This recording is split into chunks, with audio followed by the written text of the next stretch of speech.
जय श्री राम। अरण्यकांड का 7वां सर्ग। सीता और भ्राता सहित श्री राम का सुतीक्षण के आश्रम पर जाकर उनसे बातचीत करना तथा उनसे सत्कृत हो रात में वहीं ठहरना। शत्रुओं को संताप देने वाले श्री रामचंद्र जी लक्ष्मण, सीता तथा ब्राह्मणों के साथ सुतीक्षण मुनि के आश्रम की ओर चल दिए। वे दूर तक का मार्ग तय करके अखात जल से भरी हुई बहुत सी नदियों को पार करते हुए जब आगे गए तब उन्हें महान मेरुगिरी के समान एक अत्यंत ऊंचा पर्वत दिखाई दिया जो बड़ा ही निर्मल था। वहां से आगे बढ़कर वे दोनों इक्ष्वाकु कुल के श्रेष्ठ वीर रघुवंशी बंधु सीता के साथ नाना प्रकार के वृक्षों से भरे हुए एक वन में पहुँचे। उस घोर वन में प्रविष्ट हो श्री रघुनाथ जी ने एकांत स्थान में एक आश्रम देखा जहाँ के वृक्ष प्रचुर फूलों से लदे हुए थे। इधर उधर टंगे हुए चीर वस्त्रों के समुदाय उस आश्रम की शोभा बढ़ाते थे। वहाँ आंतरिक मल की शुद्धि के लिए पद्मासन धारण किए सुतीक्षण मुनि ध्यान मग्न होकर बैठे थे। श्री राम ने उन तपोधन मुनि के पास विधिवत जाकर उनसे इस प्रकार कहा। सत्य पराक्रमी धर्मज्ञ महर्षि भगवान, मैं राम हूँ और यहाँ आपके दर्शन के लिए आया हूँ, अतः आप मुझसे बात कीजिए। धर्मात्माओं में श्रेष्ठ भगवान श्री राम का दर्शन करके धीर महर्षि सुतीक्षण ने अपनी दोनों भुजाओं से उनका आलिंगन किया और इस प्रकार कहा। सत्यवादियों में श्रेष्ठ कुलभूषण श्री राम, आपका स्वागत है। इस समय आपके परार्पण करने से यह आश्रम सनात हो गया। महायशस्वी वीर, मैं आपकी ही प्रतीक्षा में था, इसलिए अब तक इस पृथ्वी पर अपने शरीर को त्याग कर मैं यहाँ से देवलोक में नहीं गया। मैंने सुना था कि आप राज्य से भ्रष्ट हो चित्रकूट पर्वत पर आकर रहते हैं। काकुत्थ, यहाँ 100 यज्ञों का अनुष्ठान करने वाले देवराज इंद्र आए थे। वे महान देवता देवेश्वर इंद्रदेव मेरे पास आकर कह रहे थे कि तुमने अपने पूर्ण कर्म के द्वारा समस्त शुभ लोगों पर विजय पाई है।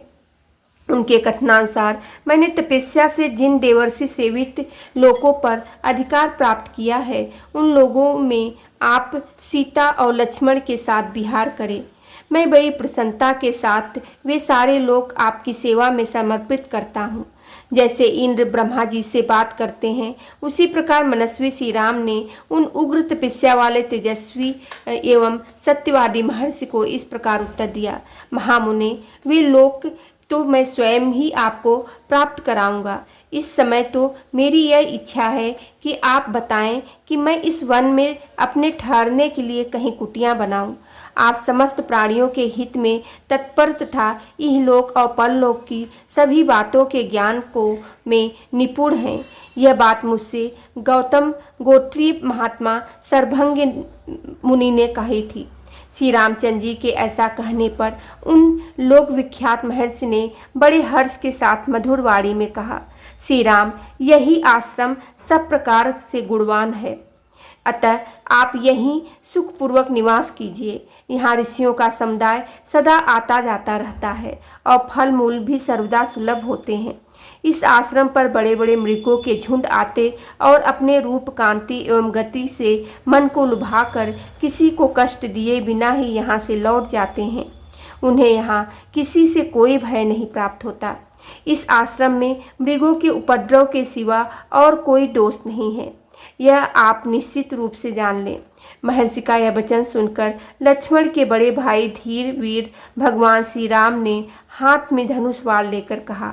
महाभाग, यहाँ आए हुए इन उपद्रवकारी मृग समूहों को यदि मैं झुकी हुई गांठ और तीखी धार वाले वार से मार डालूं तो इसमें आपका अपमान होगा। यदि ऐसा हुआ तो इससे बढ़कर कष्ट की बात मेरे लिए और क्या हो सकती है। इसलिए मैं इस आश्रम में अधिक समय नहीं निवास करना चाहता। मुनि के ऐसा कहकर मौन हो श्री रामचंद्र जी संध्योपासना करने लगे। सायकाल की संध्योपासना करके श्री राम ने सीता और लक्ष्मण के साथ सुतीक्षण मुनि के उस रमणीय आश्रम में निवास किया। संध्या का समय बीतने पर रात हुई देख महात्मा सुतीक्षण ने स्वयं ही तपस्वी जनों के सेवन करने योग्य शुभ अन्न आकर उन दोनों पुरुष शिरोमणि बंधुओं को बड़े सत्कार के साथ अर्पित किया। बोलो सियावेरी रामचंद्र की जय। पेवने सुते हैं नो माने की जय।